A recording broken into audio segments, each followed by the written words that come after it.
Magali Lemaître, vous avez trois enfants. Votre petit dernier, Arthur, a fait une chute d'1 mètre de haut. Il était dans le lit de sa sœur. Il avait 2 ans et demi. Il aurait eu 10 ans il y a quelques jours et vous avez ressenti ce besoin de coucher sur papier ces 72 heures entre l'accident et le décès du petit dans votre livre qui s'intitule Il n'y a pas d'âge pour mourir, il n'y a que des âges pour vivre, publié en auto-édition. Dans la première partie du livre que nous présentons dans un premier podcast, vous parlez de ces terribles 72 heures. Et dans la deuxième, dont nous allons parler maintenant, vous expliquez comment vous avez appris à vivre avec lui, mais autrement. Et c'était important pour vous de transmettre vos portes de secours. Oui, parce que je me suis rendu compte que d'autres personnes pouvaient vivre des situations similaires et ne trouvaient pas toujours des supports qui pouvaient les ouvrir à des solutions. Moi, j'ai essayé beaucoup de choses, j'ai jamais lâché l'affaire. Et je me suis dit que voilà, pouvoir partager ce que j'avais ressenti par rapport aux différentes techniques utilisées, ça pouvait ouvrir des portes à chacun et à choisir ce que chacun pouvait trouver lui convenir comme solution. Parce que la première partie, comme on le disait, résume les faits, et c'est ça l'originalité de votre livre, c'est qu'en parallèle, il y a toutes ces pistes de solutions, et il y en a eu quand même beaucoup. La première, c'était le contact avec un psychologue. Oui, tout à fait. Donc, ce que j'avais envie de refléter dans le livre, justement, c'était d'avoir ce miroir de l'histoire concrète, de pouvoir un peu se mettre à notre place et voir ce que j'avais vécu. Et puis ensuite, avoir les différentes techniques utilisées. Effectivement, la première psychologue que j'ai rencontrée, c'était quelques mois après le décès. J'ai mis un peu de temps pour choisir parce que j'avais besoin d'être en confiance pour parler. Et je me souviens qu'au deuxième rendez-vous, j'ai eu besoin de lui amener des photos de mon fils, parce que c'était un petit garçon très, très souriant, très gai. Et quand elle a vu les photos, elle m'a raconté une légende amérindienne Qui vous a beaucoup aidé qui d'ailleurs. m'a beaucoup, beaucoup aidée et qui dit que voilà, les anciennes âmes sont réincarnées une dernière fois dans l'âme d'un petit garçon ou d'un petit enfant pour vivre l'amour inconditionnel. Et donc ça vous a rassuré et aidé en tous les cas à surmonter. Alors ça, c'est vos premiers rendez-vous. Donc vous faites face parce que vous voulez rester une maman très forte pour vos autres enfants.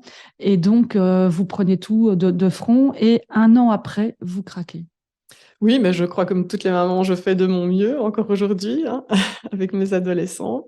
Mais c'est vrai qu'un an après le décès, j'ai senti mon corps qui me demandait de m'arrêter. Et j'ai été hospitalisée pendant une semaine, vraiment pour pouvoir me recentrer et prendre soin uniquement de moi à ce moment-là. C'était à Mogodine, hein, je pense, et Tout ça à vous a fait. vraiment aidé cette semaine? Tout à fait, parce que là, je n'ai rien dû gérer, ni la maison, ni le travail, ni les enfants, ni la famille, ni les amis. J'ai pu vraiment me concentrer uniquement sur moi et sur mon vécu depuis toute une année, puisque la première année sans la personne décédée, voilà, c'est tous les premiers anniversaires, tous les premiers événements, toutes les fêtes. Et c'est vrai que ça m'avait pris beaucoup, beaucoup d'énergie pour rester positive et disponible aussi pour mes autres enfants. Parce que ça, c'est un peu structurant chez vous, c'est cette volonté depuis le départ, c'est de traverser, de faire face. Et alors, à un moment Mhm. donné aussi, c'est qu'il y a des moments donnés où vous réapprenez à vivre, à sourire, parce que vous avez envie vous le dites dans votre livre, de manger, de danser, etc. Mais vous avez appris à ne plus culpabiliser d'avoir et la maman qui est en larmes et la femme qui est aussi une femme qui a envie de continuer à vivre. Tout à fait. Parce qu'en fait, c'est ça la vie, c'est pas un long fleuve tranquille. Et on vit des choses parfois difficiles qu'on n'a pas choisies, mais on peut choisir comment les vivre. Et je crois qu'au fond de moi, j'ai toujours eu la joie de vivre. Et en voyant mon fils s'en aller, j'ai continué à l'avoir et je veux toujours continuer à l'avoir. On peut encore citer d'autres techniques que vous avez utilisées, comme l'EMDR aussi, et Oui. d'autres choses encore. Oui, il y a l'EFT, donc ça c'est techniquement plus difficile à expliquer, mais ça permet de se recentrer, de s'auto-calmer en fait. Le MDR, c'est vraiment une technique pour placer les images traumatisantes qu'on peut avoir dans le cerveau à un autre endroit dans le cerveau. On ne les oublie pas, mais elles deviennent moins difficiles à gérer au niveau émotionnel en fait. Et ce qui se ressent chez vous à la lecture de ce livre aussi, c'est qu'on vous sent sereine, plein de bienveillance dans l'écriture, parce que pourtant, c'est pas donné à tout le monde d'écrire de cette manière-là ce qui s'est passé. Donc, on vous sent sereine, mais même s'il y a encore des grandes vagues de tristesse, et c'est ça aussi votre réussite. Oui, mais je pense que c'est tout à fait normal et d'avoir encore des moments qui sont difficiles. Je pense que j'en aurai toujours à un moment.